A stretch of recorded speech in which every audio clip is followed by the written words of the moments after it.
Because it's just like, one, a lot of people don't care about that, and two, it's like, here's the information, like, you know, you'll get to know us as we go. Yeah, I heard some of this, like, it was funny recently, I heard one of the people who tends to rant on Facebook that I see a lot, he was like, oh, I hate podcasts. I was like, you hate a podcast? They're great. It's like, oh, I just, like, the way they conceptualize it is, like, like, podcast is the medium of, like, our current culture, where, like, people rather, they like to watch stuff. Yeah. But, like, it just didn't occur to me, it was like, really eye-opening. Like, it just didn't occur to me that people don't like that. Like, there are demographics of people that don't like watching. Like, his whole, like, justification for it was like, I could read an article in like 2 minutes. Sure. And then I can pick out exactly what I want from an article when I can speed read it. Yeah. Whereas with a podcast, generally, like, there'll be like sections, whatever it is, where someone says something really good.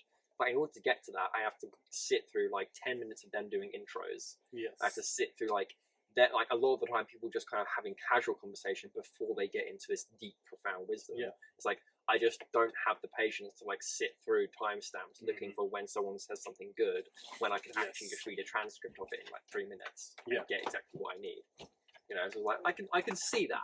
Like, I can see it, but it's like, at the same time, I think the appeal for podcasts is like, it's like, for example, like we have an empty chair here, right? Like, I think the appeal for podcasts is like, it feels like somebody's like in the chair, like where someone's like on the other end of the camera, like they're like in the chair with us, like chatting, they're in the conversation, doing this whole thing, you know. Like, there's an element to that. But I agree. Like, sometimes at that beginning conversations are just like, oh, hi, how are you? Da da da. Yeah. What's going on? And it's like, sometimes, like, I guess, like, when it's some of those podcasts where it's like repeat people consistently, where it's like, these are the 3 guests that you period ever, it's like, that makes more sense. But when it's like rolling around and stuff, right into like the body going through alchemical process, and it's a good healing. It's good healing. Yeah.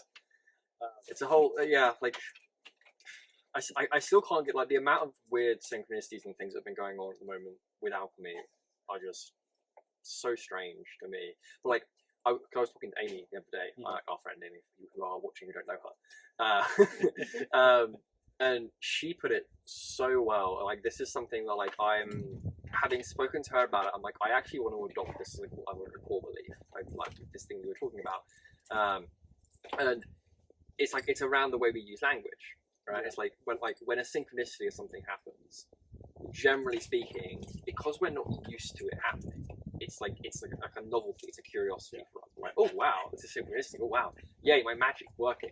Whatever it is, this is something that's like great. You know, it's to take note of when synchronicity starts happening. You know, it's like when I was talking to her the other day, she was like, right, but actually, that's what life's supposed to be like.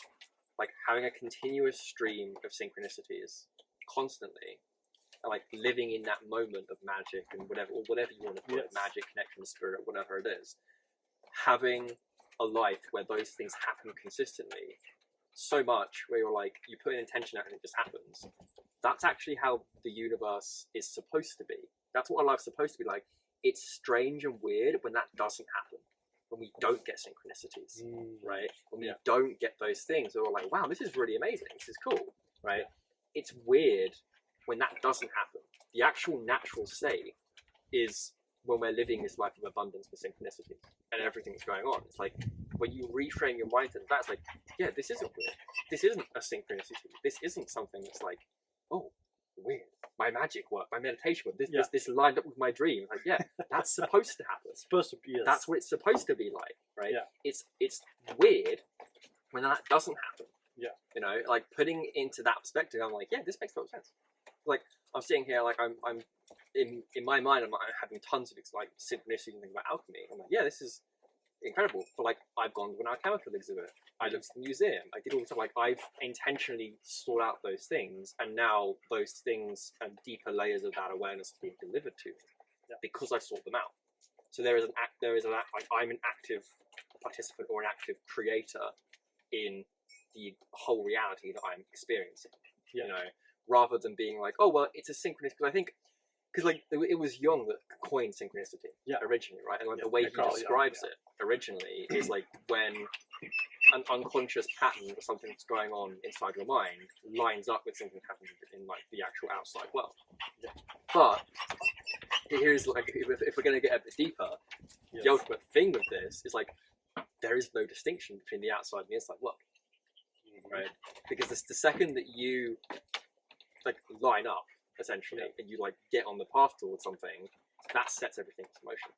Right? It's like a spiral that's happening.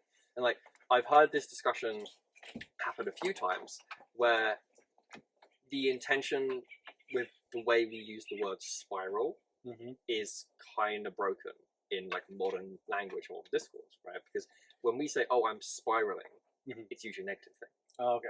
People are always like, "Oh, well, I'm out of control. It's a spiral out of control." It's like, no, you're spiraling into something. That's actually a positive trait, right? And there are ways you can kind of like, in terms of practices, there are ways you can reclaim this, right? It's very important for you to like consciously rewire thoughts or consciously rewire things that are assumptions for you. I think the second you start making assumptions with things, or the second you start generalizing, that's a place where you can see that there is a pattern. And if you're not aware of it, if it's not a conscious pattern, then it's an unconscious one which is controllable, right? So the way to start spotting where patterns exist, which is essentially where you're running on autopilot, which is, you know, if you want to get kind of spiritual and new age about it, it's where you're auto manifesting things. Look for the things you're generalizing. Right? Look for the things in general life where you're in the middle of a conversation, or if something happens and your like natural thought process is like, oh, that's just the way that is. It's how it happens. Right? That's just natural. Whatever it is. Nothing is inherently natural. Right? This is the thing. What's natural is a constant stream of change, right? And this is what we talk about in the Tao, right? The Tao is ever unchanging. Right? It's always like consistent. It's always kind of moving. It's all this kind of thing. But you know, we have it in Greek philosophy too. It's like this idea of like you can't step in the same river twice, because the river's flowing, and also you as a human being are changing. You're changing, right? So you can't. So like your foot doesn't step into the river. And again, even if you want to go deeper with like biology and that, like your cells are constantly repairing every single day, right? So like your body is not the same as it was yesterday, the day before, because it's 50 trillion new cells, right? So what is you? What is the you that's stepping into things? Right? And this is this whole idea of like, I mean, you find it in some elements of like chaos magic and stuff like that, where it's like, especially the more psychological elements of it. It's like this idea of unconscious programs in general, and that a conscious program, or even like an unconscious program, is like a complex. And Jung also talks about this idea of complexes as well, where a complex is essentially, it's like clusters and groups of emotions, or clusters and groups of like responses, essentially, that are essentially on autopilot inside of you. And they usually form through like traumatic experiences in childhood, or big like growth inducing experiences in childhood, right? But the problem you have with them is they're usually negative things. Usually, like these unconscious processes or whatever. No, back up. We're getting invaded. It's good. You're okay. You can be here. You just can't fit underneath the table. What was I saying? So we had this idea of complexes, and they're essentially, you know, like clusters and groups of emotions or experiences or reactions. And Jung argues, just have a little earthquake there. Yeah, it's all right. Jung argues essentially that the complexes and things that we have, they are the primary things that stand in the way of self-actualization. Right? All of those unconscious programs, all of those things that we built up that we're not necessarily aware of, they are the things that stand in the way of our self-actualization, of us actually becoming conscious of ourselves. So this is what we mean when we say shadow work, because the shadow is essentially the unconscious, right? Or rather, it's like the deepest part of the unconscious, so it's the repressed part, and that's where the complexes live. So this is what we mean by shadow work, essentially. It is a process of going into your own unconscious, going into that inner darkness, whatever it is, and recognizing those unconscious complexes, recognizing those patterns and those autopilot behaviors you're doing, and bring them to light. Right? It's bringing light. What we mean by bringing them to light in a very practical way, it's just becoming aware of them, knowing that they're existing, and recognizing the triggers for when you get put on autopilot. The thing that in itself, that's the essence of shadow work. Essentially, recognizing those unconscious patterns and those things, and bringing them to light, and being like, you know what, does this overarching pattern, does this actually serve me? Yeah. Is this something that I actually enjoy? Is it something that's actually bringing me joy? And if that's, or can I work consciously to reprogram myself? You know, and rework the whole thing.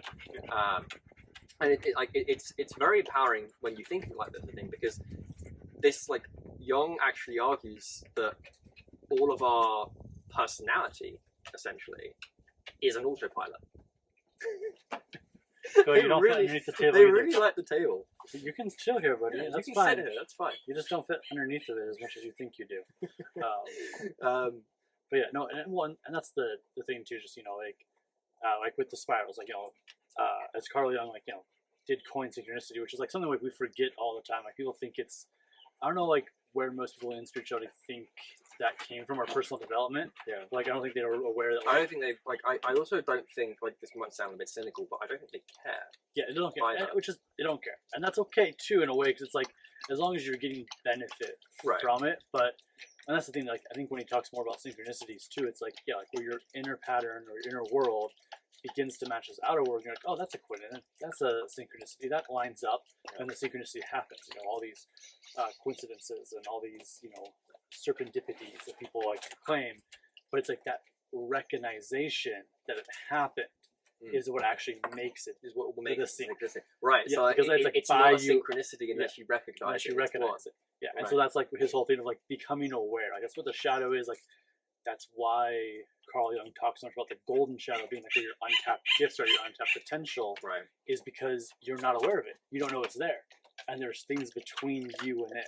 Right. And like, and those things are the complexes. Are the complexes. Right. Those things that are between you and those untapped gifts in the golden shadow, essentially. Because again, with the golden shadow, when you repress all of these things, all these parts of yourself that you repress, you also repress the gifts that come with those things, right? So it's like, for example, like, say, I don't know, say you've gone through a traumatic experience in childhood where you had a very manipulative parent. I mean, just straight up, we could just be like, oh, me growing up in an emotionally, physically, mentally abusive home, yeah, yes, was rough and sucked, but it's given me the ability to be a unique coach. Yes. It's given me the ability to have true empathy and connect with people. And it's like, had not done that, gone through that, nor would I be in that situation.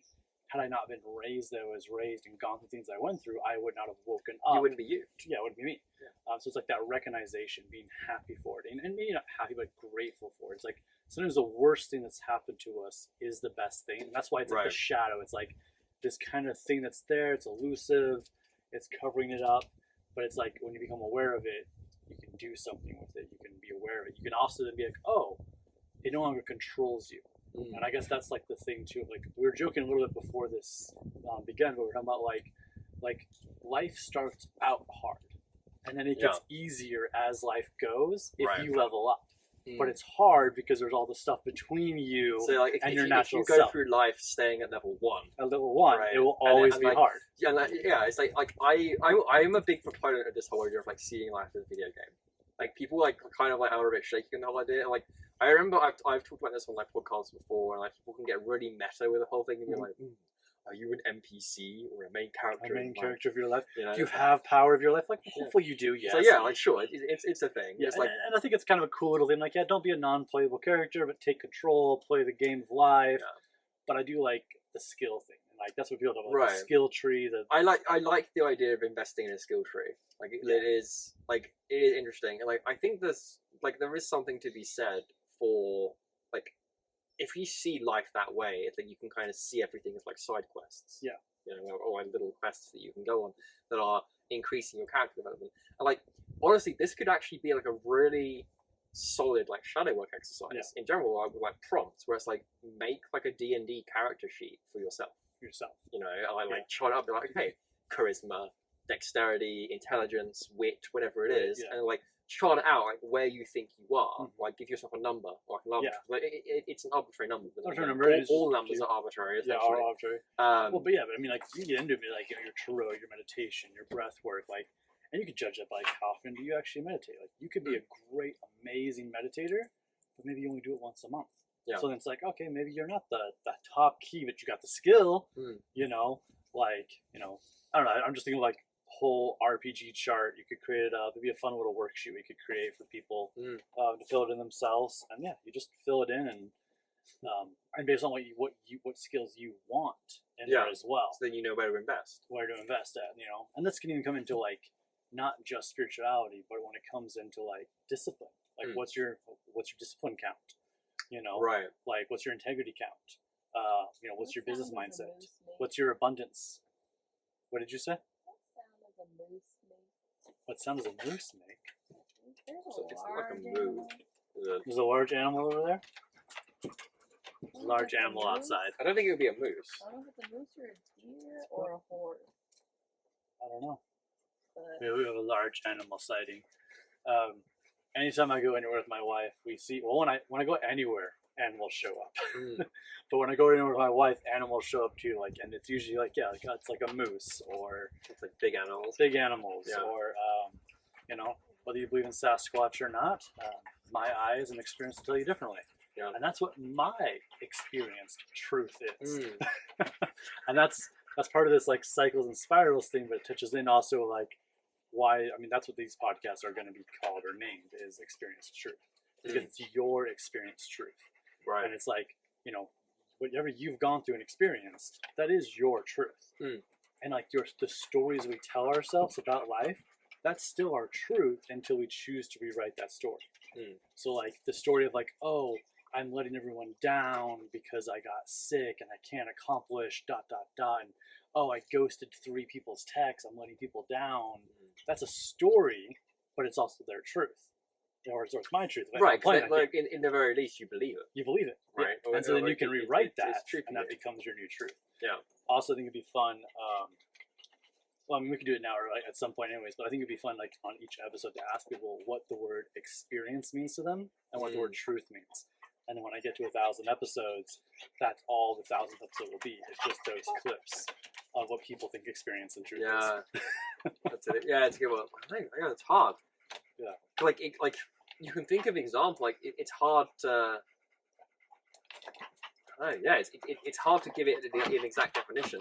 Like I guess for me, like you have to distinguish different types of truth. Yeah. Like I do think I tend to follow the Platonic cosmology in this, but it's like I do think like there is an objective truth to some measure of reality.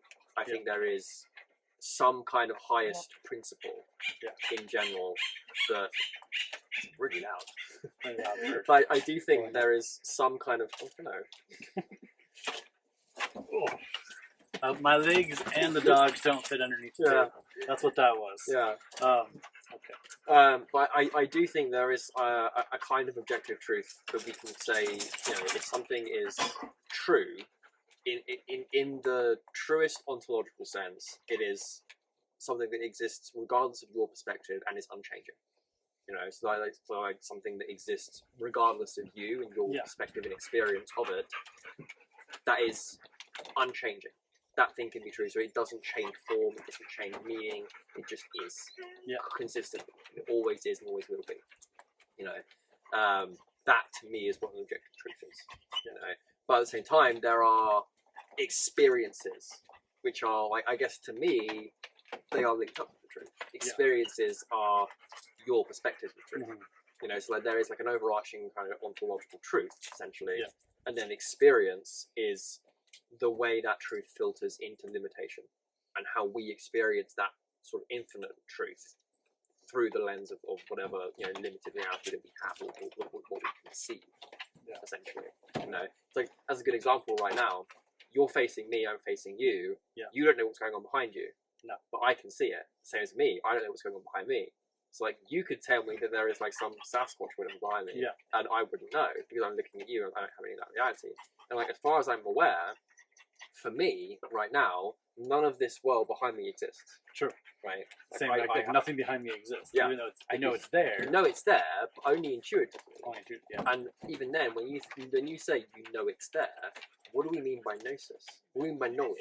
Knowledge. And that's what I was gonna say. I was like knowledge would be. And this is where I would take like the word experience. It's like, well, yeah, because earlier when I walked out here and set up and everything, I looked that way. Right. So I experienced that there is trees there. I experienced that there's things there. And so it's like that experience has created the truth that I believe there's things behind me. Right. But this goes into that like really deep concept that like I don't know if I can fully break down adequately in words yet, but is that concept of like nothing actually exists until we look at it. And when we look at it, the only reason it exists is because of the vibrations that thing is aiming to be, or that someone has made it be. So like even like, and this is like it's like way out there, but it's like even like a table. This table was built with intention, and so someone built this table with intention. Their intentional vibrations are here, so it exists. Right. So like it's communicating the platonic form. Platonic form, ultimately. And then like in the higher realms and so forth, it's like there may actually be nothing behind me, and only because that camera can see it, it's there. Because you can see it, it's there. And then the objects and living beings behind me are aiming to be a thing. They vibrate out of a certain vibration, and that vibration creates a physical form. And like I said, I don't know enough about this concept to like break it down, but I keep tapping into this, and it keeps coming up in the back of my mind. I'm like, what is that about? So I need to go look on it. I need to go do some drum journeying, go deep into it, and be like, all right, Spirit, like, why are you trying to teach me this concept that nothing exists except for its personal vibration? Which maybe that's what it comes down to. It's like, we only exist in our own vibration. So even the story that doesn't serve us isn't true. Like I'm letting everyone down. I just chose that because it's just, it's out there in the ether, and it's something that we all go through for multiple times. I mean, we've all ghosted people on texts. I've done it today. And they're like, oh, I gotta get back to this person, and it's like, oh no, they're probably so mad at me. They probably hate me. They probably think I'm a piece of, none of that's true. But it still is true because the story we believe until we believe otherwise. Well, like, it's like it's also like very Buddhist as well. It's like it's this whole anatta, like no self doctrine, that there is no self, that the self is a construction entirely. And this is the whole thing. Like even if we go into classical philosophy, right? So we go back to Plato, we go back to any of the ancient Greek stuff, which ultimately is the origin of most of Western thought in general.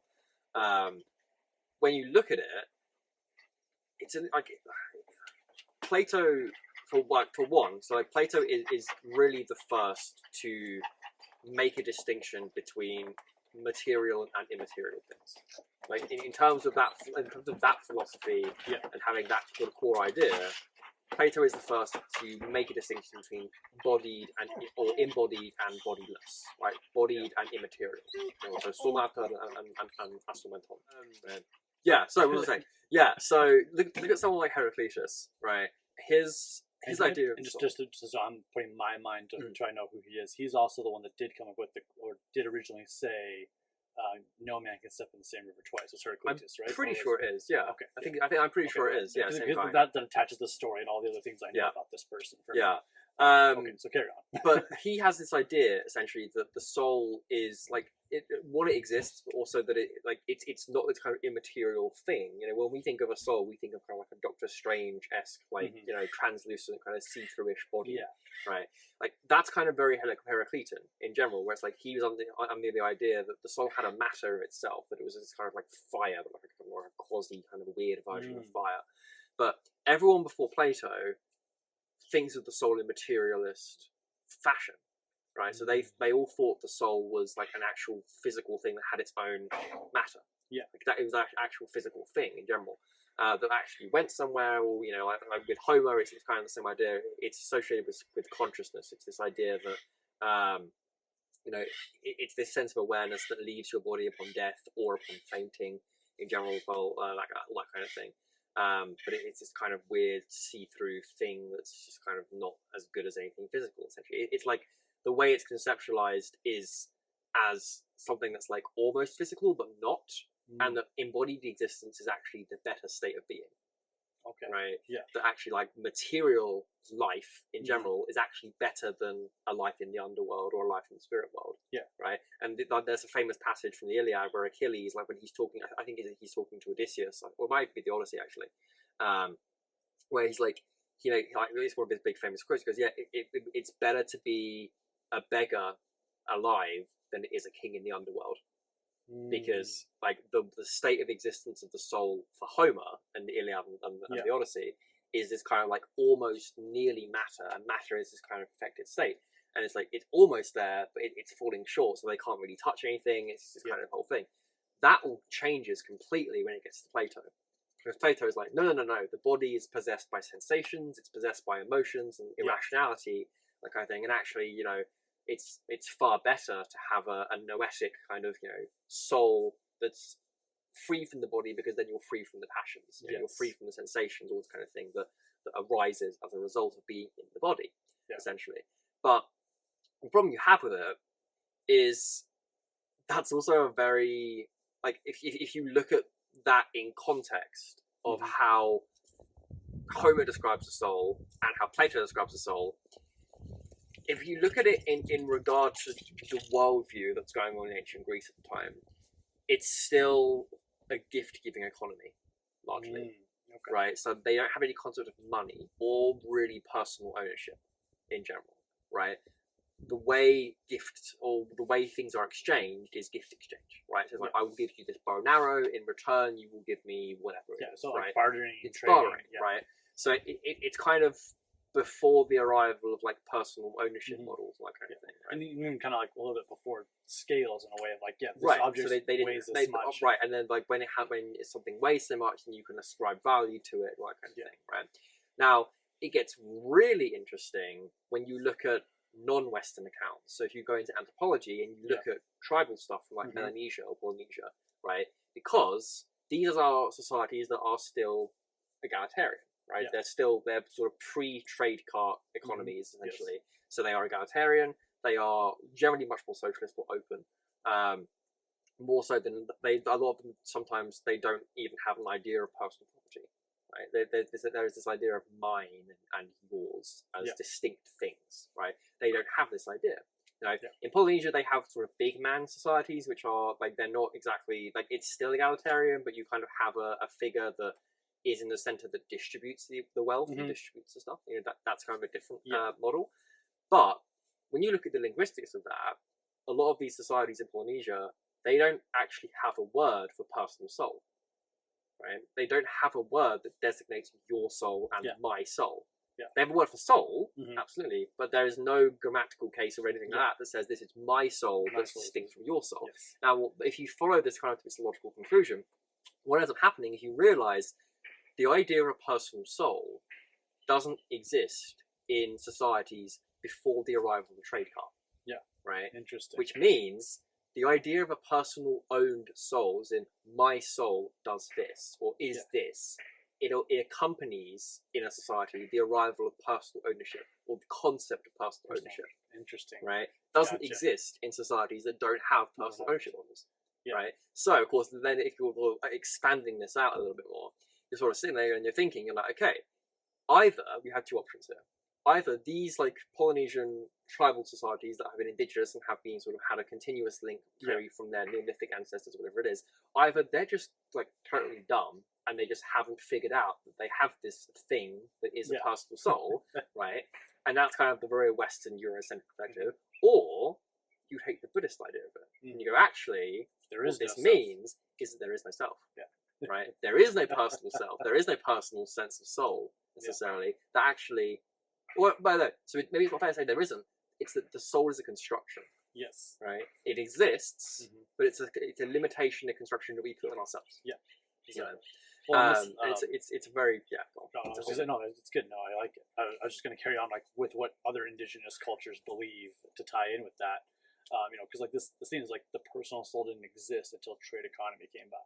And so you're looking at these great philosophers, and it's just interesting because like as you're explaining, it's like in a lot of the shamanic teachings, like so a lot of like the Peruvian Andean traditions or the Shipibo and Peruvian, and even like a lot of the Native American tribes, first off, like to start off first, like there's the distinction they'll use sometimes, and each tribe has its own words, but there's reality and then there's non-ordinary reality, and those are actually the same thing, and they believe them to be the exact same. It's just they use them to explain differently when working with Westerners. Like working with gringos, it's like that concept, like that labeling, they created after having other people from their culture come ask them about their traditions. Right. Then they're like, okay, there's ordinary, there's non-ordinary. Because to you, this mystical, magical stuff is non-ordinary.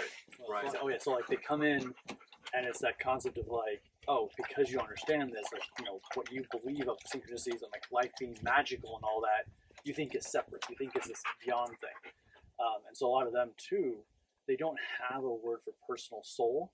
And this is like where, and I could be completely wrong on this, and someone can correct me on this, but if I'm like understanding correctly too, like the whole concept of like where we have like mind, body, spirit, that came about in like the 70s somehow, you know, like in personal development, English, and so forth. Yeah, absolutely. But in indigenous tribes, the words spirit and soul do mean very similar, but they are separate. Like the closest thing to a personal soul you have in a lot of shamanic traditions is your spirit.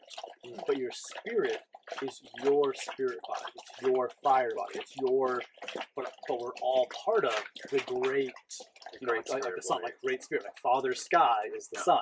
So we're all part of that. So that's the soul. The soul is everything. Right. There is actually just one soul. There's one soul. Right. And it's kind of that concept too of like tying it into of like there's Mama Pacha, which is what the earth is itself, like the actual hard rock physical earth, like the planet we're on. Yeah. But then Pachamama is actually all of us. We're all Pachamama. So when people are like, I'm a child of Pachamama, it's like, that's cute, but you actually are Pachamama. Yeah. But then to walk around and be like, I am Pachamama, that's like you calling yourself everything. And everything. Like, and everyone. Like, I'm you. Yeah. So like, I might as well just go around calling myself Chris. Yeah. Like, yeah. You know, and then whoever I meet, you know, like once I know their name, just be like, oh yeah, that's my name too. Yeah. Like, that's kind of that same vibration. It's such a weird conversation starter when you think about it. But like, so like that, sorry, just to wrap, to close that loop, is so that concept of like your personal spirit isn't really your personal spirit, it's just you have a spirit.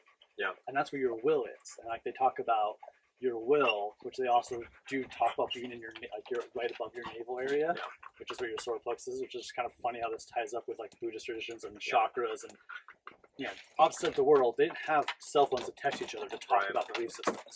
So the fact that they say your will is how you control your spirit, which would be your fire body, in the realm of the soul. Because you're already in the realm of the soul. You're already in the soul. You're already part of it. Yeah. And that's how you protect yourself against other spirits or other things.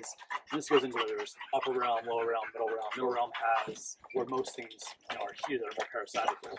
For lower realm, upper realm, there's not a better or worse to those. That's just different spirits. Yeah, and it's just non-ordinary reality. Right, right. This is a thing. Like I would say, you know, I on one of our. We're gonna have so many earthquakes in this, and it's okay. It's good. It's fine. If we had, well, I'm fine with the authenticness of it. Like when the dogs left, we'll cut that. Yeah. But the shakiness, it's fine. Yeah. All right. Cool. It's part of it. It's part of the earthquake. Yeah. No. Yeah. So this is the thing I have to try and think about it, like, and how to phrase it exactly. But it's like. One of the, like, people always ask me, you know, one of the biggest questions they ask, like, how do you start on this? Like, where do you go? Like, what's the first thing you go to? It's like, or like, in terms of, like, you know, if you're talking about core beliefs or anything like that, like, one of my, like, ultimate, like, really core beliefs is that there is no distinction between the material and the spiritual realm. Right? And I think, I honestly think creating a distinction of, like, an ontologically separate spirit world to the material world is the biggest, or at the very least one of the biggest things that has set us back spiritually, you know, thousands of years, hundreds of years, whatever you want to say it is, right? Because if you look at something like I'll use alchemy as an example, right? Or just like the medieval worldview in general. So like, if you go to sort of the Renaissance and the early modern period, or even just the medieval period, so let's say 16th century, 17th century, something like that, right? So Renaissance, early modern. There was no distinction between the supernatural world and the material world. The supernatural world was the material world. It was embedded in every single thing. You know, the word supernatural, or in its earlier form, supranatural, is essentially like, if you think of what super means, it means above. Yeah. Right. So what it meant is this is the natural world, right? The natural world, if we were to break it down conceptually, it is the world of plant, or us, and nature. And then nature is constructed of the plants, the minerals, so the plants, the rocks, the gemstones, whatever it is. And then at the base of it, always the four elements. Yeah. Right. That's what nature is. Like, you have the four elements. You have animalia, then vegetables, and then us, essentially. right? That's what the natural world is. Supernatural is quite simply just the natural world that's above this natural world, right? So it's the celestial world, so it's the planets, it's the stars, it's the sky, right? Even then, if you keep going up that chain, eventually you get to the Platonic ideas, and the pure archetypes, the pure realm of spirit, and then eventually you get to the mind of God, and then God, essentially, right? But I think this is such an important point to note, right? Because this sort of rending of the two, of saying, okay, no, there is a spirit world over here, and there's a physical world over here, and they're not the same thing, right? That is an idea that would be completely foreign to medieval magicians or alchemists or spiritual or esoteric magicians, right? Because what we call the supernatural elements, right? Again, it's if we use supernatural in its historical context, of supernatural means above the natural, right? It's the celestial, it's the astronomical things. Supernatural influence, which is the influence from the stars, the influence from the sky, the influence from the planets, is present in every element of the natural world, right? Because it's a natural chain, right? It's a chain of correspondence. It just goes down, and the rays come in. Usually they get absorbed by the moon, and then everything, if I talk about medieval cosmology, everything is below the moon, right? The entire natural world is below the moon, and the moon rules sort of, it's called the sublunar realm, right? So everything below the moon is subject to the moon, which is, it embodies that archetypal growth and decay, right? Or growth and decline. General. And that's what it means when we say, okay, everything in the sublunar world is the realm of generation, because it's subject to the moon, and the moon is the most important celestial luminary in astrology because it absorbs the rays of the other planets and then mediates them to us, right? That's why they say if you're doing any astrological magic or anything like that, the moon has to be good.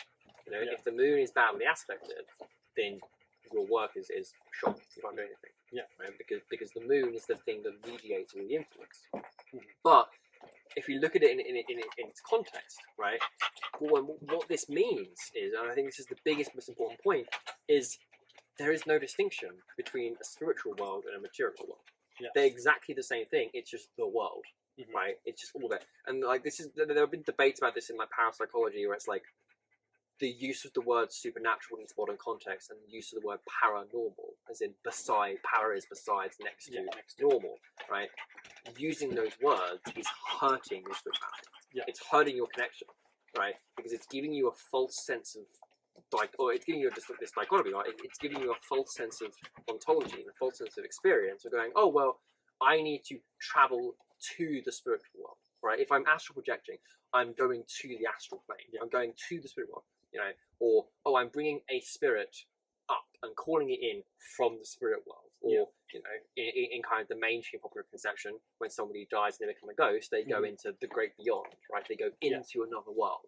No, they go into this one completely. There is only one world, right? There's this entire experience, this entire fabric of experience is a whole thing, right? And I think separating the two out is causing a lot of damage, right? Because it gives people this false impression of being like, oh, I need to go to a spirit world. And it also, there is a level of hierarchy involved, and then people are like, oh, well, the material world is all here, and therefore they kind of take a bit of Plato's idea, where they're like, oh, well, the spirit world is better than the physical world, so they elevate it, put it on a pedestal, where it's like, but the spiritual world is the material world. There is no distinction between the two, and this is like, well, this is, if we were to say like what an astrologer is, or an alchemist is, or a magician is, right?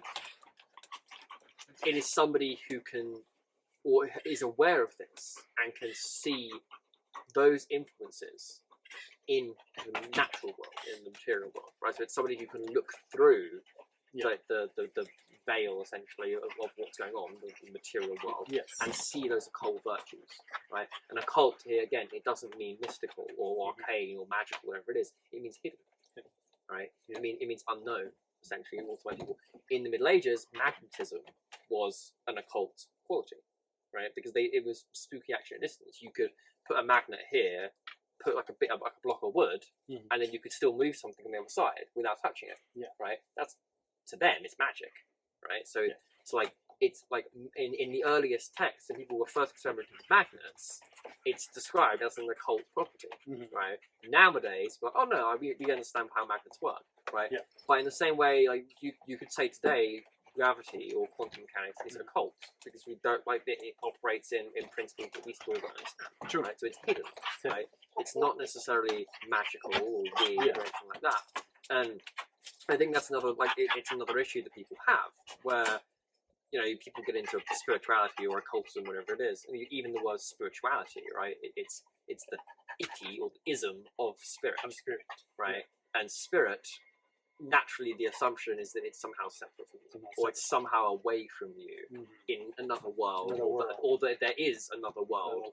That you have to have a classification to be in spirituality versus just this is life. And I think a lot of it is a means for us to deal with uncertainty. I think we're not comfortable as human beings with uncertainty in general. So I think we naturally try to impose this sense of order onto everything because it makes us feel safe, makes us feel better because it's familiar. Yeah, right. We know what it is. It's like, and this is kind of the ultimate.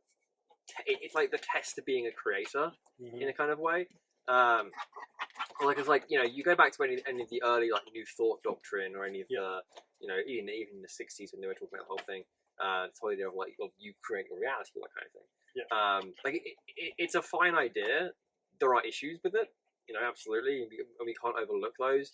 One of the early pioneers of the New Thought movement was I can't remember her name, but she was famous for saying the thing that essentially kicked off this whole manifesting genre. Essentially, she essentially was so famous for saying, "We are 100% responsible for everything that happens to us." Yeah. Byron Katie. Yes. Yeah. The work of Byron Katie. Yeah. Which is beautiful concept. It's a good idea until you situate it in the world, and then it's it doesn't take into account persecution and oppression and all that kind of thing. So they have to be acknowledged, absolutely. And that's where it's that reality of that's where people always go right off the bat. They always will take it to the extreme. Yeah. Or whenever I'm like you are 100% responsible for everything that happens to you in your life. Yeah. People immediately go to the victim mode and they go, well, someone victimized me. I was victimized. Yeah. How is that my responsibility? I'm not saying you caused them to do that thing. Yeah. But it is up to you what you do with it. Yeah. Right? And this is a name tag exercise I do with people, but it's sometimes we wear our trauma as the name tag. And so that's just Byron Katie, that's a big foundation of where a lot of my best version of yourself trainings came from and so forth. But her teachings of that word was that concept that people go to sometimes of wearing the trauma. Yeah. So I have permission to share this because she gave me permission to share this at all times. But I had a client one time, she wore the name tag of Tom's punching bag. I may have changed his name a couple times. Sometimes I call him Tom, I'm not going to call him Matt. Just for those that might have seen other videos where I use a different name. The point is that she walked around with the name tag of I've been abused. I've been in an abusive relationship. So this is what I am. I am an abused woman. Yeah. And so thus her vibrations, her ripple effects in her world ripple out that way. And they attract more people that treat her that way. She even if they're not abusers, people treat her damaged because that's the story she's projecting, that's the story she's having, until taking that name tag off. So it's no, you're not responsible for what that person did to you, but you are responsible for what you do with it after. You are responsible for the ripple effect you come in. And that's where people, I think, they get caught up in sometimes. They're like, oh, well, my beliefs create my reality, and I'm responsible for everything that happens to me. It's you're responsible for what you do with what you're given. Because there's that little level of I mean this in I don't know how else to put this, but the boy in China, or the little girl born in Africa, third world country. It's what did they deserve to be born in a situation where they don't have enough food? I don't think they did anything to deserve that. I don't think their beliefs created that reality for them. They were dealt a different hand. But now, you can, just like poker, no matter what hand you're dealt, you can walk away with the pot in the middle. You can make as much money. You can have a 2 and a 3 in your hand. Have the worst hand possible and nothing matches, and still win the game.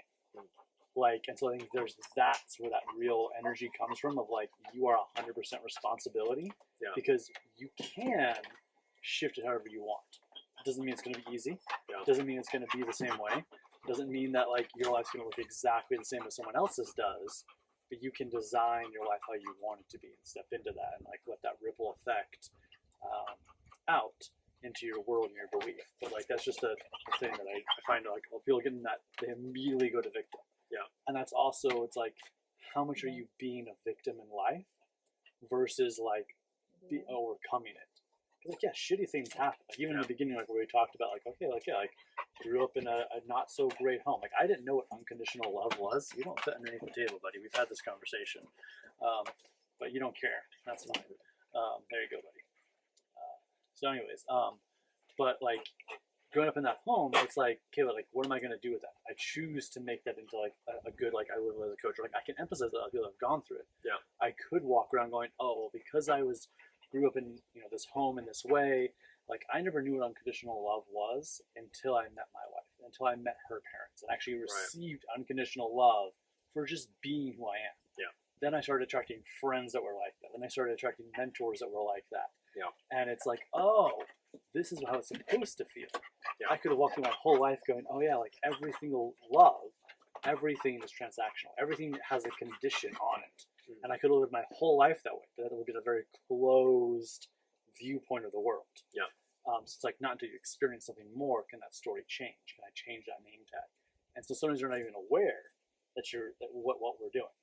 We're not even aware that we're playing the victim game sometimes. I'm not trying to accuse anyone or judge them. It's just you may not be aware that you're playing some game that doesn't work. Because like it ultimately comes down to what I was saying, right? It comes down to how we deal with uncertainty. Mm-hmm. A lot of the times, what I found with some of my clients is like the biggest thing that prevents them from taking off that label is the uncertainty of what their life's going to be like without it. Because they're like, oh well, I've become comfortable. Like I know who I am in this phase, with this label on, I know who I am with this. Yeah. So then they're like, oh well, if I take it off, then it like you're essentially triggering an ego death. You know, it's like that hurts. That hurts, right? Like, it's scary. It's terrifying because like it feels like you're dying, right? It's like if you've gone your entire life or a large part of your life going or defining yourself by saying, I am this person's partner. This is who I am as a person, and then that person breaks up with you. Mm-hmm. You're like, oh my god, what do I do now? What do I do now? I'm dying. I'm gone. It's like, hey, no, the part of you, I heard this phrase recently. I've been using it so much. I love it. It's like, yes, you're dying, and you're gonna wake up tomorrow. Yeah. It's like, regardless of like whether it's a physical death or it's an ego death, whatever it is, even if it's physical death, you'll wake up wherever you're going next. Right? Yes, you're going to die, and you'll wake up tomorrow. Yeah, and you'll wake up tomorrow. I love it. It's such a good phrase. I love it. Yes, you're dying, but you're also going to wake up tomorrow. Yeah. Well, and I love it so much too. It's like that ego death, ego dissolution. Right. And just real fast, like in the Yaqui traditions, which is where like Don Juan, like Teachings of Don Juan, and those kind of books from George Calcina to come from, they actually talk about that, like the dream world when you go to sleep is the death realm. So like a man can die at any time, a woman can die at any time, and so like that literally that concept of like, yes, you're dying and you're gonna wake up tomorrow. It's like it's the same idea. Like, but it's that concept too of like, yeah, you're gonna be different tomorrow. Like just like you can't slip in the same river twice. I suppose yes. Like every day you go through like a metaphorical death. Right. Every time you go to sleep and you wake up, it's a new cycle. It's a new cycle. Like and even your energy is different. Like literally like the blood in your body pumps differently. Your cells rejuvenate. Like the chi in your body is different. The prana in your body is different. Like literally, how often have you heard? You know what? I just need to take like a 20-minute nap to reset. Right, to reset. To reset. Yeah. Like reset what? What are we resetting? Where? Yeah. Yeah, no, it's such an interesting idea. Cool. I just had an epiphany though. Like that means technically, breath works. Are ego dissolutions or ego deaths, or they are deaths of a sense. I mean, because anything that transitions, I guess, is a death. But it's like that concept of a lot of things. Like the main focus of breath work is, kind of like you get high on your own supply. Like that's the joke that runs with it. Sure. But like what really is happening is you're entering a higher state of being because you're resetting your emotional balance. You're resetting your mental balance. You're resetting your spiritual balance. And sometimes you're resetting your physical balance, but you're resetting that. And so like in some ways it's like every breath you take is a death. Yeah. Because it's like if you actually are conscious of your breath. Right. And like it's this, I've heard this before. I can't remember who said it. It's like if you hold your breath, you lose consciousness. You don't lose oxygen. Yeah. You know, so when you're doing it, it's like, yeah, like in a way, like if you want to like take it, like I guess take the idea to its extreme, right? Every breath you take, because it's resetting the respiratory system, it's the death of the old system. So yeah, every breath you take is a death. Every breath you take is or I suppose if you look at it on the reverse side of it, every breath you take is a new birth. Is a rebirth. Yeah, It's a every rebirth. breath you take. Every breath. So new person. New person. New person. That's it. New podcast. New podcast. New guest. New guest. Yeah.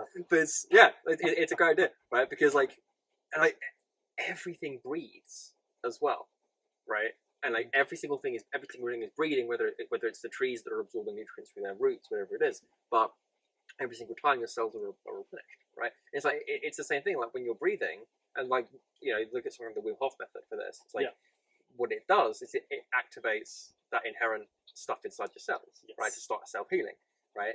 So like what you're doing every single time when you, especially if you consciously engage breath work, right? Or you consciously breathe, because I think the amount of people who aren't consciously breathing is like a huge proportion of the population right now. You know, if you switch your awareness to consciously breathe, then like you're consciously being reborn. So it's like it's in the same way as like if we go into sort of modern New Agey spiritual like archetypes or eschatology, it's like what happens when they die, right? There is an idea in theosophy which has more or less been accepted in modern New Age stuff, like if you're conscious in this life, it's because you acquired a certain level of awareness and consciousness, whatever it is, and then that will dictate the next body you go into, right? So if you're conscious in this life and you become very spiritually aware, then you will be reborn into a sort of higher spiritual body, right? Take that idea with this idea of the breath. It's like it also makes sense, right? Because if you're conscious or you become conscious breathing, every breath you take when you're conscious is a rebirth into a newer conscious body, right? Every breath, but only if you're conscious of it. So if you're breathing unconsciously and you're just kind of going, not doing anything like that, then you're going to be continually reborn into a kind of a decreasing layer of consciousness in your own body, right? So your body is going to get denser, it's going to get harder to breathe in, it's going to do all kind of thing, and it manifests physically, right? If people start hyperventilating or they start having very shallow breaths, it has health effects, right? Their body starts to decay, right? Because you're not getting enough oxygen. If instead you consciously breathe and you actually breathe really deeply and all this kind of thing, your body starts to self-repair, but we can conceptualize that as you are rebirthing into a more conscious body in the same way as you, like when you reincarnate, you are incarnating into a newer conscious body every time you consciously breathe, right? And I'm not just like making this like this. No, I understand. No, right? But it's like almost every single culture on the earth, on the planet, their word for soul is the same as the word for breath. Right, like so many. It's like it's and even like even in the Polynesian tribes, right, or Aboriginal tribes in Australia, same thing, right? Their word for breath is also the word for soul. Right. So I think like this, it's in the same vein as thinking, right? It's the same like vein of thinking. When you're breathing, like you're essentially like it's the thing that's coming to me of like how I can conceptualize it, like the image. I'm like when I close my eyes and I listen to my intuition's coming up right now, it's like I just see a heartbeat. Like what I'm interpreting that as, like what we were talking about earlier, but when we say there's one soul, right? We are all the soul of the Father, the Sky, or the Sun, whatever it is. It's like breathing is the heartbeat of the soul. It's a heartbeat. It is. Right? It's like it's what attaches it to the pumps. It's like when a heart beats, it's right. It's pump pump, right? So inhale out, inhale exhale, right? So us breathing, every single person breathing in unison around the world is the heartbeat of Father Sky, right? Exactly. It is the heartbeat of the sun. It's the heartbeat of the one monad, the one sun. It is the heartbeat of Pachamama. Like we are. Right, and breathing, breath is the heartbeat, right? And like when we consciously do it, it's like us like centering and like coming in. And you're like, okay, let's listen to the heartbeat. Like that's an idea. I remember this was like your heart, and this is the thing. So we talk a lot about drum journeys and using drums and that. Your heart is your own personal drum. We know this, right? But you can use your heart to enter a deep trance for you, right? Because trance is like I remember talking to Paul McKenna about this. So Paul McKenna, he's like one. I think he's actually the #1 hypnotist in the world. He's super famous, right? He was on TV back in the 80s. But I spoke to him about this, and the way he conceptualized it is really interesting. He's like, yeah, the biggest question I ask as a hypnotist is, how do you get someone into a trance? And he goes, well, first of all, like, eliminate that way of thinking from your vocabulary, because we're all in a trance constantly. Yeah. Everybody's in a trance. The question that you want to ask is not how do you get into a trance, how do you deepen it? Because we're all in a trance already, right?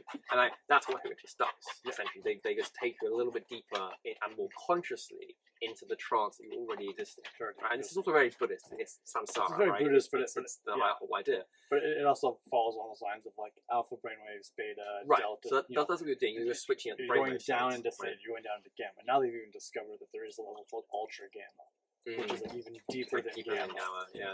Well, I think gamma is like a spike, isn't it? Like, I think it's yeah. like you have like alpha and beta, which is like a general like wave, and then when you look at gamma on like a frequency oscillator, it goes like that. Yeah, I think it's you're like right. a huge like and I think spike. ultra gamma it actually goes the opposite way. It's like a That's interesting. So I have to look into it. So don't quote don't me quote on it, but like it's but like something to think it's about. there's some, or and it might not be called ultra gamma. There was something they discovered that was deeper than theta. Yeah. That's now there. Mm. But yeah. Well, and then just to kind of close that loop, but like with the breath and like one soul and all these things, like this is something that like the wind taught me a while ago. With the wind, Yeah, we haven't even looked at the wind. yeah, like the wind itself, the breath, like you can't own breath. The breath that's in your lungs was at one time in one of these trees. Yeah. And before it was in the tree, it was in my lungs. Yeah. And so like that's actually the physical representation.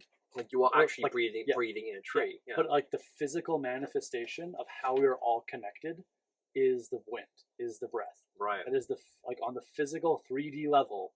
That's how we're all connected. The wind is the breath of the trees. Is the breath of the trees. It's the breath of us. It's like you can't own the breath. You can't own the soul. Right. Like this breath in my lungs right now is not mine. I'm borrowing it. Right. Like it's crazy. But also in general too of like, so I know you have a thing coming up in a little bit.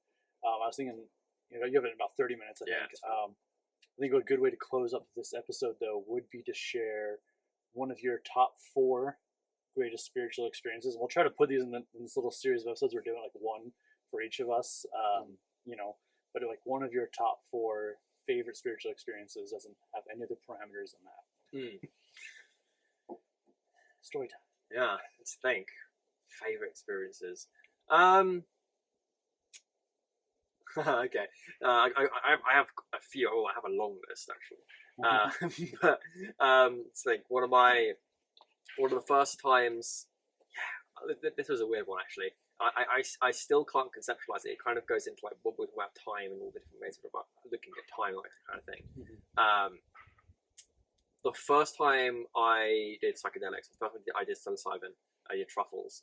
I was with some friends in Amsterdam, and the biggest thing that came through for me was like our understanding of time.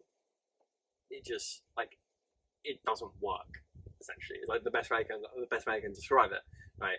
Because like we conceptualize time as a linear thing, like A to B to C, whatever it is, and that's also very Christian as well, right? From Genesis to Revelations, it's a very Christian narrative to conceptualize time as moving in a straight pathway. Yes, right. It's a very Christian idea that comes from the old church calendars, but the much older conceptualization of time is a cycle, right? That there is a birth, a death, and then a rebirth, and it just carries on like that consistently. And like you can niche it down, like same as we did with breath, right? You can niche it down like crazy. Say, okay, the week it begins on like a Sunday, for example, which is the traditional day, the birthday, which is the sun, and it dies on Saturday, the next day, which is the day of Saturn. So it goes back into the void and into rebirth.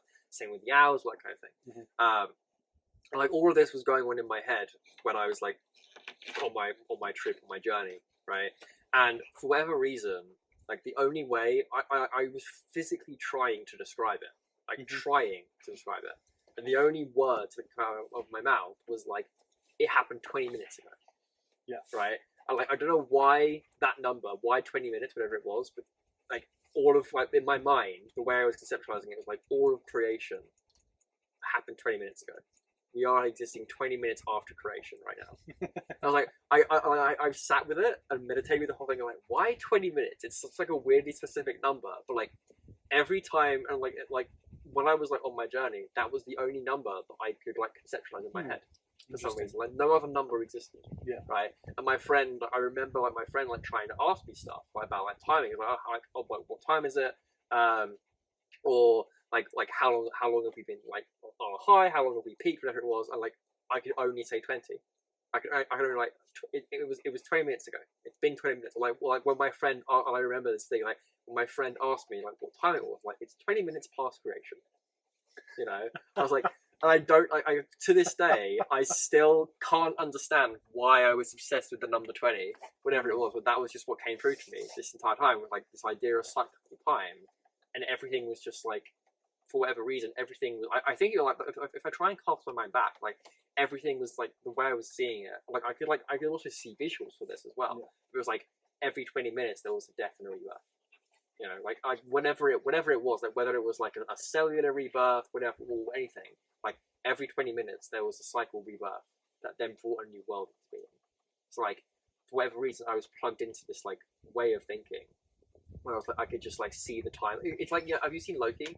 Mm-hmm. Yeah. So you know when they showed the like the sacred timeline, it's like all like light waves and like kind of thing. It looked like that, right? That was my visual. Where it was like I was looking at that and like I could see like it was cut up into like chunks and intervals with like little signs that said 20 minutes, 20 minutes, 20 minutes, just going through. And I was like, but like every time someone asked me something, I was like, yeah, 20 minutes ago. 20 minutes ago. Or 20 minutes from now, 20 minutes from creation. You know, it's just like it was a whole thing. But that was a very interesting. Yeah, that was an interesting spiritual experience for me. The sacred timeline thing too. Like, it's just a good visual. Like, yeah.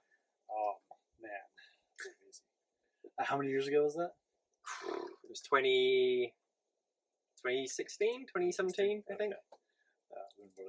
It's just 20 minutes ago. Yeah, I had this whole experience 20 minutes ago. 20 minutes ago. That's what this is. One what makes me laugh is like, so, you know, creation happened 20 minutes ago in 2016.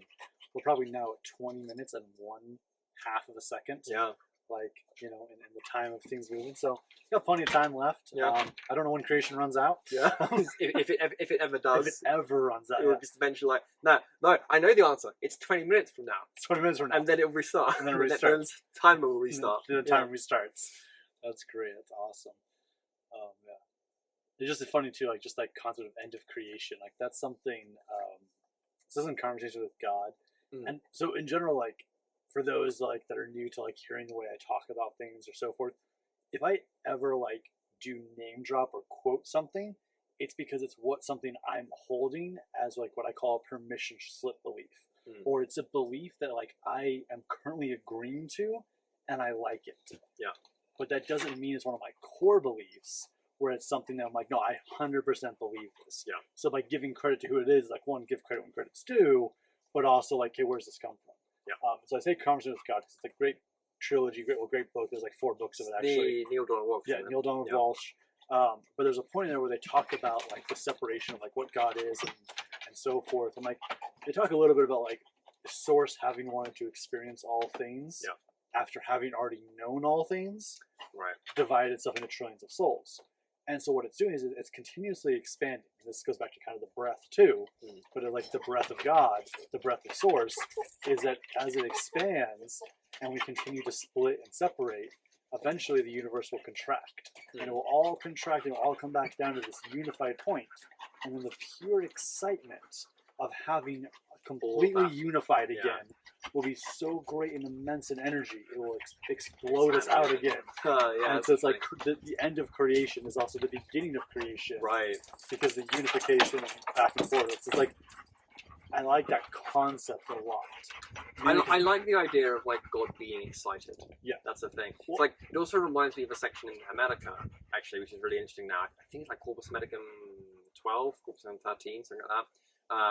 Where Poimandres, which is like the name of the divine mind in Hermetica, he likens Hermes' that's Hermes Trismegistus. He likens Hermes' like sexual arousal or like erotic sensual arousal. He likens that to God's desire to create. He says that like when God wants to create, he feels this sensual arousal that then gets him excited, that then expands from God. And the way we experience that feeling of God is sexual desire. It's sensual arousal, or I should say erotic arousal. It's not necessarily sexual, or just like bodily expansion. Yeah. That feeling that we have is the feeling that God had when it created everything. You know. Yeah. So it's like it's about, and like the idea. This is something we can touch on I guess another podcast. Yeah. But there's an idea. It's platonic ultimately. I think it's in the Phaedrus or something like that. The role of eros, which is desire or love, essentially in ascension. So like Plato's core, one of his core ideas is that in order to ascend to the realm of forms and perceive the true forms, you need to be almost sexually attracted to them, right? You need to be like or we use sexually, erotically attracted. So like sensually, you have to actually want to love creation, and that attraction draws you up. It draws your soul up and gives your soul the wings to fly back up. But eros, which is erotic love, essentially, is the prime ingredient in ascension. It's the thing that you need that kicks off the whole process. It's the thing that draws your soul towards the form. That's interesting. Okay, I like that a lot. We can go into it. Yeah, we're going to do it. And like we'll dive into it. I'll just share a quick story. And then we'll wrap up. So your spiritual experience. Yeah. But the one thing I wanted to say too about that, just real fast, like having to love. So in a lot of the shamanic teachings of like around the world and so forth that I've studied, this concept of working with certain beings, like you have beings like spirit guides that are there. Yeah. You have beings that like they're not evil, but they might, the energy that this being lives on might be anger, or it might be lust. It's not an evil being, but it lives on that anger, so it is a certain vibration. But there is like parasitical energies out there, and there are like things that can get attached to people, and they can get messy and so forth in different realms. But like you don't learn about any of that, like how to defend yourself against that, until you've gone through things that teach you how to love yourself. Because it's, and like more you love yourself, more other spirit guides reveal themselves. So I mean, going back to kind of like lower, upper, middle realm stuff, like upper and lower realm beings, more you love yourself, more you're willing to work with them, more that you love them, more they show up. And love isn't just like I love you. It's like no, we're working together for something. Yeah. Like love is also like ripping a child out of the middle of the street. If a child runs into the street and you grab them by the back of the collar and rip them out of there, even though that's a very harsh like pull, and like you could actually hurt their neck a little bit or whatever, you save them from the car coming down the street to hit them. Right. It's an act of love. So love is sometimes too going, fuck, okay, let's go. Yeah. Like, oh, you want me to go do this crazy thing? Okay, let's do it. Yeah. Oh, I have to sing in front of people now? Okay, I'll do it, Oh, okay, you want me to speak on YouTube? Okay, let's go. Yeah. Like that's been my new mantra lately though. And I guess this episode's gonna have a few f-bombs in it, but who cares? But it's fuck. Okay, let's go, because it fully embodies the energy of like a calling from Great Spirit, or a calling in life, or a call. It doesn't have to be like a grand calling, but even the desire to do something, like me wanting to go to the gym and get back into shape.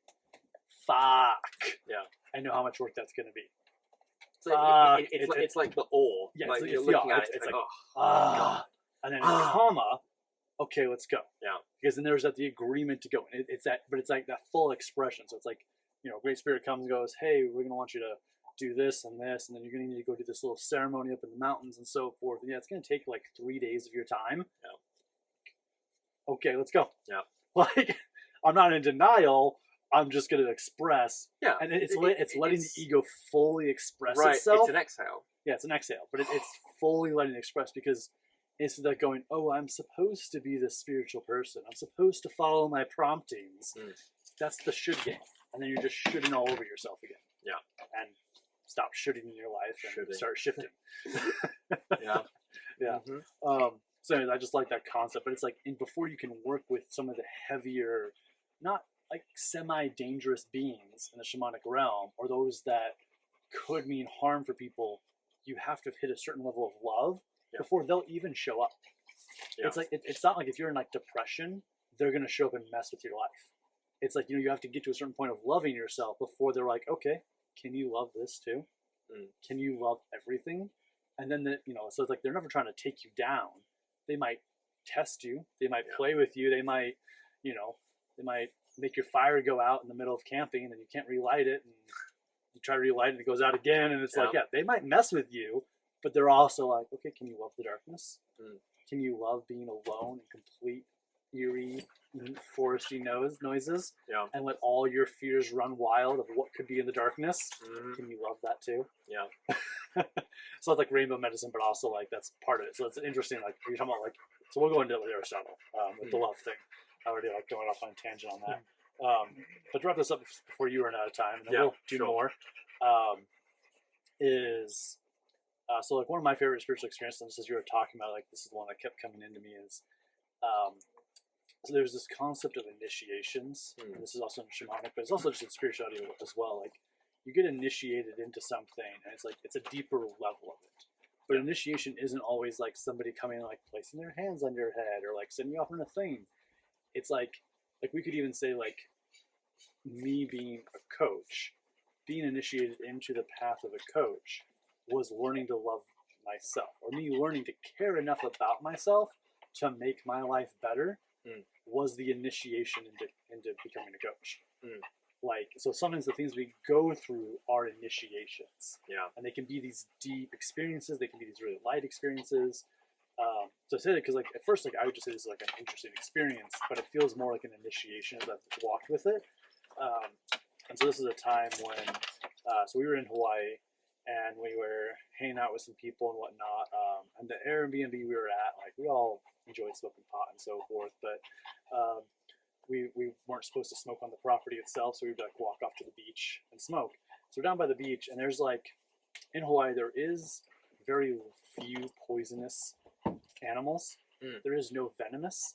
The difference is that poison is something that like the animal has to eat, and then it turns their skin or their bite poisonous. Venomous is just something they create themselves. Kind of like the difference between like poison tree frog and a venomous black widow. Black widow creates the venom itself. Rattlesnakes create the venom. Right. Poisonous tree frog actually eats something that makes it poisonous. So that's why, like in aquariums, like those poison dart frogs actually don't have poison because they're not feeding them the thing that makes them poison. Right. So they can actually work with them. And Right. Yeah. So anyways, just a little side note on that.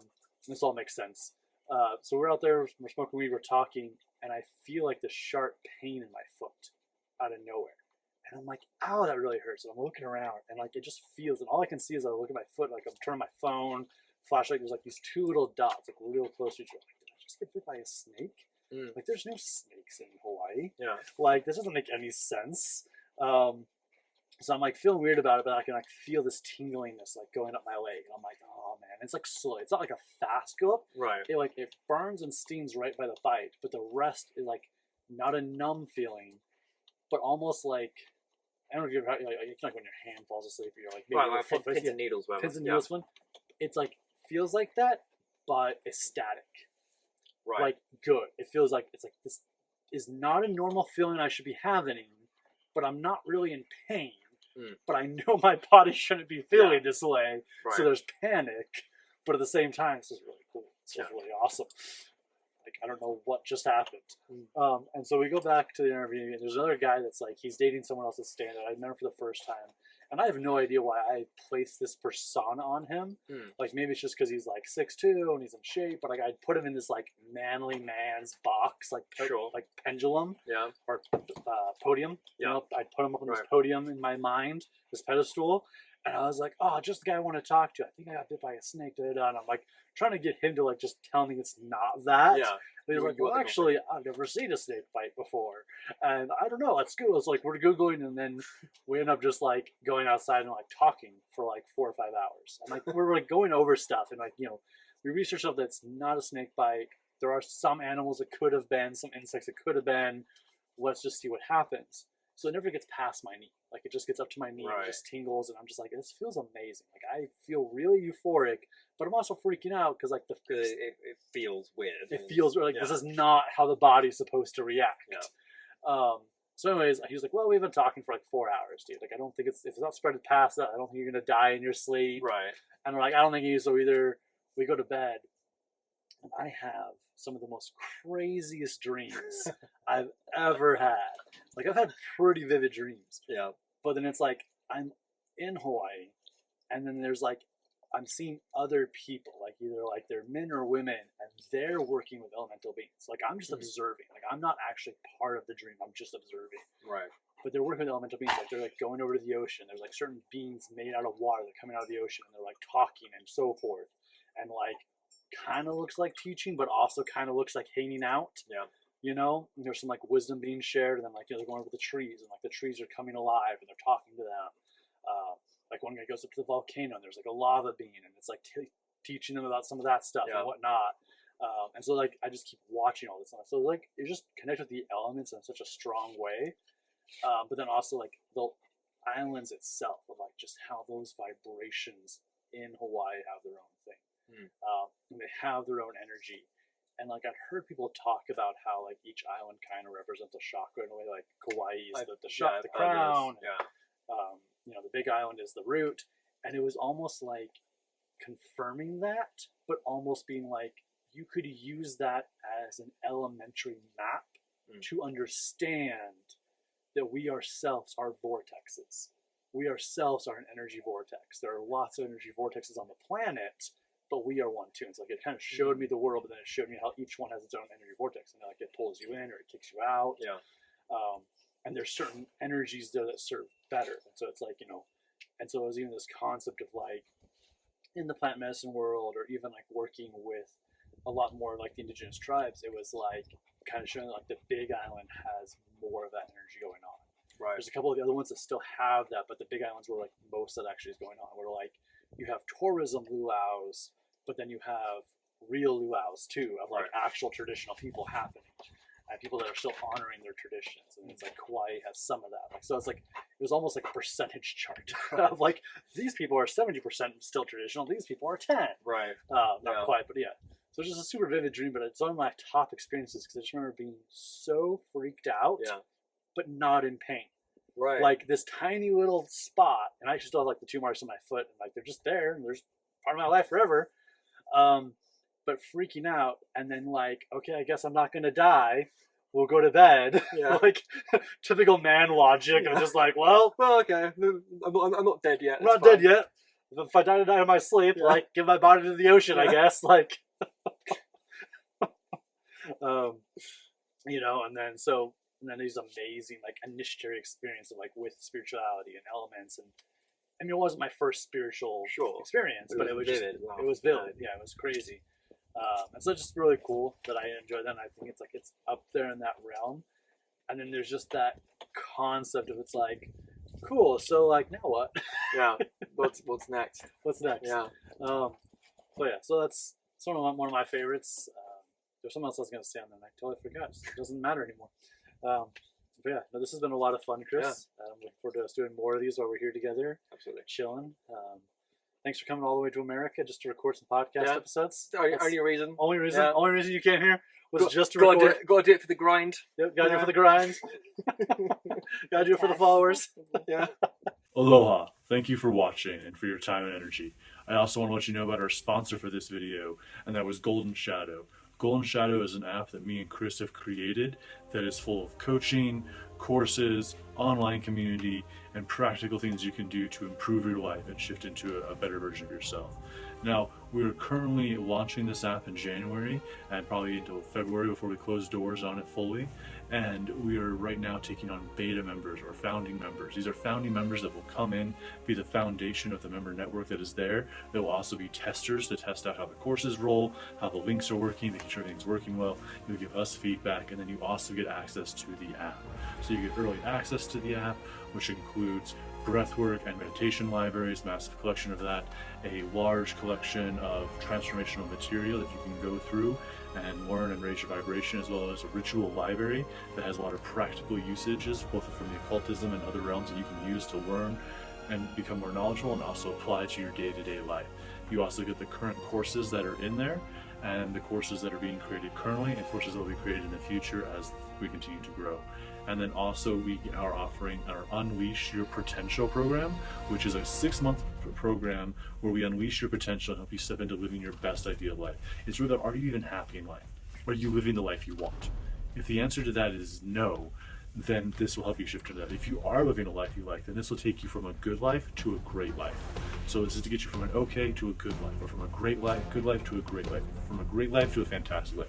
This will improve your life no matter what stage you're at, but regardless, this will really give you the tools to create your ideal life. So a founding member gets all of this, as well as then you are giving us feedback consistently and helping us grow. If this is something you're interested in and you'd like to learn more about it or apply, you can click the link down below, and that will put you on you can book a discovery call with me. I'll answer any questions you have, and we can see if Golden Shadow is the right fit for you, and you can apply. If you're interested in just jumping right on in and diving straight in, there's a link below that you can just purchase and buy now. And then if you want to learn more, have more questions, we can jump on a call, or you can also click this video up here that will dive more into what being a founding member is. Thank you so much for your time and energy. Peace, love, namaste, my friends.